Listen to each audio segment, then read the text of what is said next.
ان پر شفقت کرو، ان پر رحم دلی کرو۔ تو جو لوگ چاہتے ہیں کہ ہم روزے بھی نہیں رکھ پا رہے، ہمیں ڈاکٹروں نے منع کر دیا، حکیموں نے منع کر دیا، طبیبوں نے منع کر دیا، وہ اٹھیں اور جو وہ روزے دار ہیں ان کی خدمت شروع کر دیں، ان کے لیے ساری اور تاری کا بندوبست۔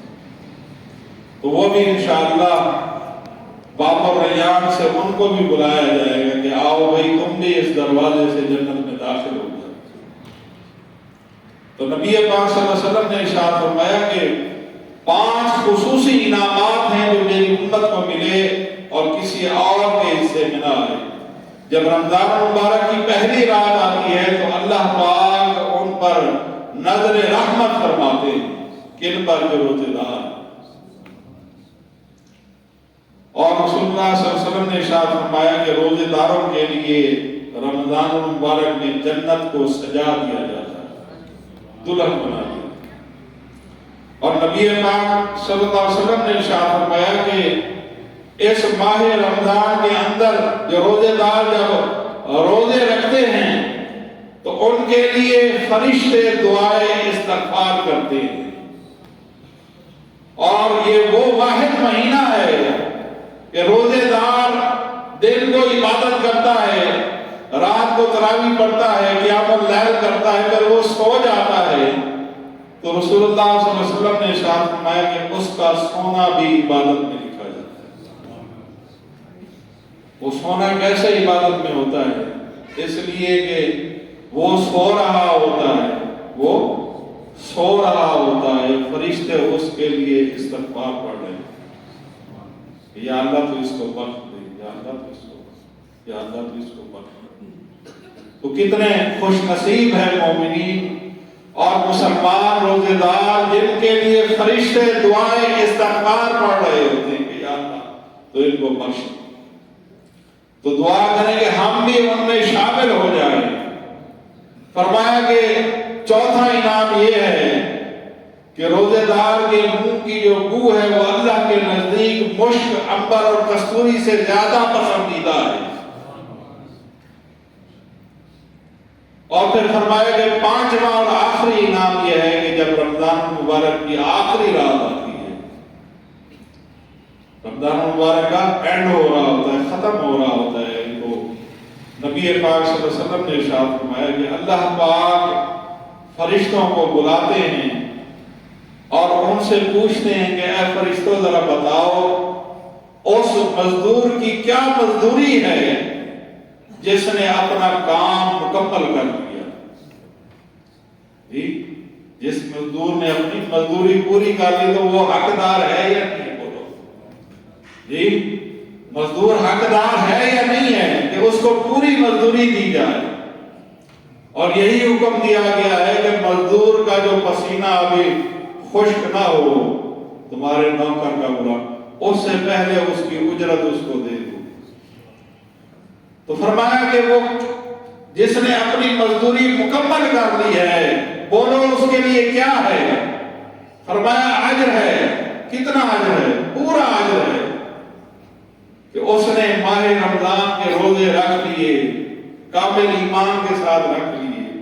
تو اللہ پاک فرشتوں سے سوال کر رہے ہیں، سوال کرتے ہیں رمضان مبارک کی آخری رات۔ تو صحابہ نے عرض کی کہ یا رسول اللہ صلی اللہ علیہ وسلم کیا شب قدر کی رات ہے؟ فرمایا کہ نہیں، شب قدر کی، شب قدر کے علاوہ رمضان شریف کی جب آخری رات آتی ہے تو معلوم یہ ہوا کہ رمضان مبارک میں روزے بھی ملے، قرآن بھی ملا، نماز بھی ملی، نماز تراویح بھی ملی، اور شب قدر بھی ملی، اور شب قدر کے علاوہ نجات کی رات یعنی مزدور کو مزدوری ملنے کی رات بھی ملی، اور پھر اس کی صبح جب شوال المکرم ہوتا ہے تو پھر عید جیسا، عید الفطر جیسا تحفہ بھی ملا۔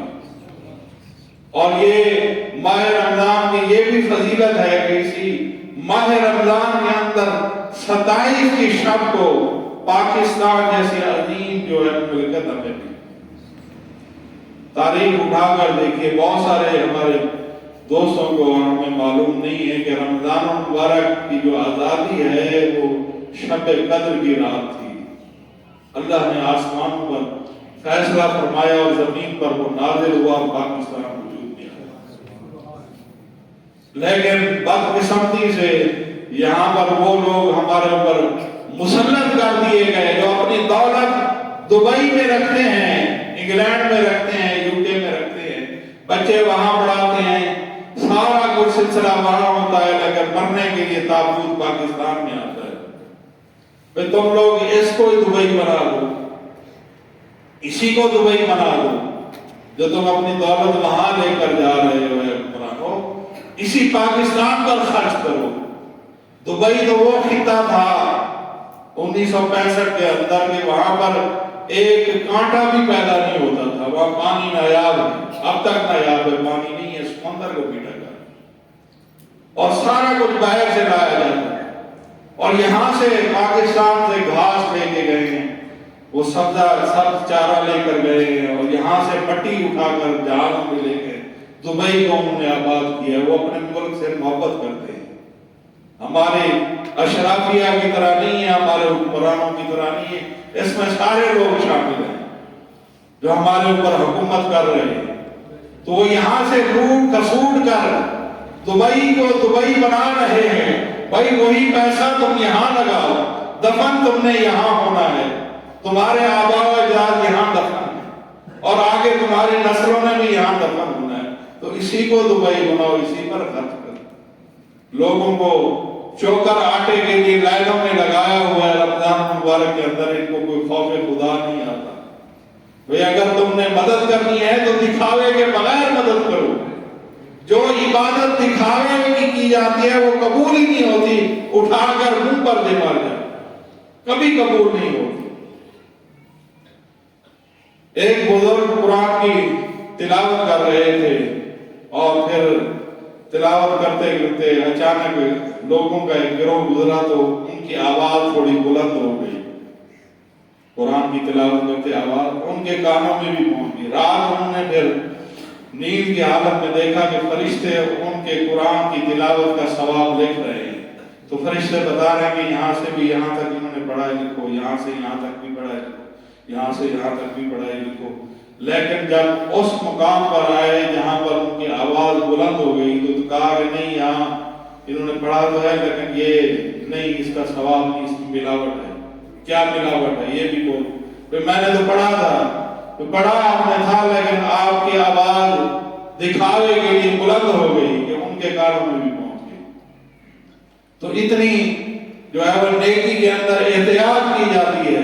تو ہمارے یہ لوگ سارا فوٹو سیشن کرنے کے لیے لوگوں کو لائنوں میں کھڑا کر کے آئے روز, یعنی کہ 3-4 روز سے ہم سن رہے ہیں کہ آج آٹے کے لیے 2 بندے ہلاک ہو گئے, 3 بندے ہلاک.